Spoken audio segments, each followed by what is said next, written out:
How do you think about Sweet Green in terms of where it fits into this market or this wave of new brands?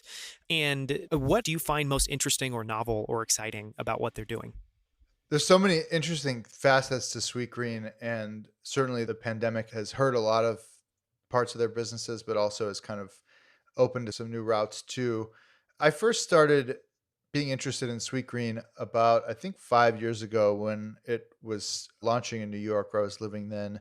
And like all great brands to me, it starts with a great product. And specifically, the quality of the food. Sweet Green is a salad chain, by the way. If anyone's listening who's not familiar with it, it's a salad chain that started, I think, actually 10 years ago, right about now, or maybe a little longer than that. I don't know.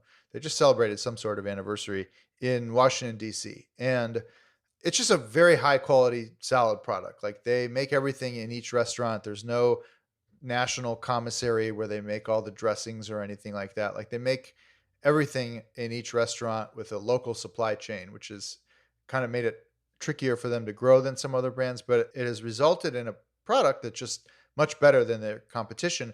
Specifically, I would say the dressings. Like their dressings are fresh and they're higher in acidity and lower in sugar than most salad dressings because they're fresh. So to me, that was always a differentiator. You were just getting a salad that just tasted so much better, so much fresher at Sweet Green than you were getting anywhere else. But they also had really great branding. They had really great content. They were making these newspapers in their stores. Their store design was cool. There was a scene there. There was a line.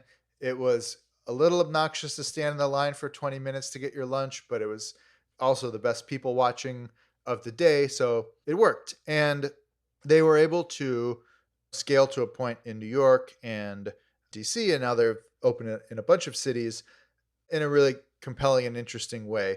But they also were taking really novel approaches to their business too. They started something called the Outpost program, where basically a company could put a shelf in the corner of the Sweetgreen office. And this was before they offered delivery to just anyone. And your coworkers could order Sweetgreen to be delivered at lunchtime to the office. You know, there was a cutoff time and it was free delivery. And it basically meant that you didn't have to go wait in the line. But only Sweetgreen was delivering to that shelf in the office. And it was just this brilliant co branding thing. And Sweetgreen is ostensibly healthy. So it made companies kind of look good like, hey, we're looking out for your health. We're inviting this cool brand into our space. It's just a really interesting business model that no one else was doing. And unfortunately, got totally wrecked by the pandemic. They were at a point where they had, I think, over 1,000 outposts or were getting near it, and then just got completely vaporized by the fact that people stopped going into the office. But then they ramped up delivery and in store pickup. And again, not like a tech company in the way that Microsoft is a tech company or Google or something like that, but they have been able to use technology in a compelling and interesting way to make even just like a really high quality ordering app and really high quality digital content. And they just did a rebrand with this agency called Collins, which again, just designed to feel fresh and interesting.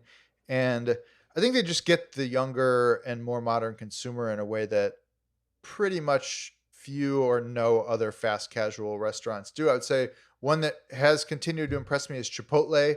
They have also done digital very well, and it shows in their results. They've been able to, and obviously Starbucks too, but Chipotle has been able to continue to grow their digital business during the pandemic, which again made everything really hard for a lot of restaurants.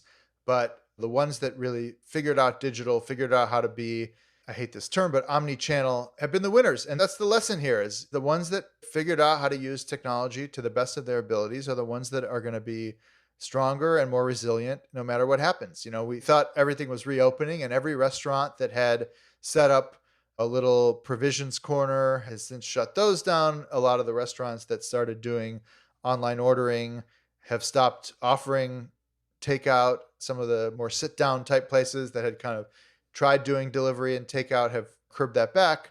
With Delta variant, like we don't know what's going to happen this fall and this winter. So the ones I think that figured out how to be nimble and how to be digital and really improvise during the pandemic, I think are the ones that are going to be the strongest going forward, even as things get weird in ways that we didn't anticipate before.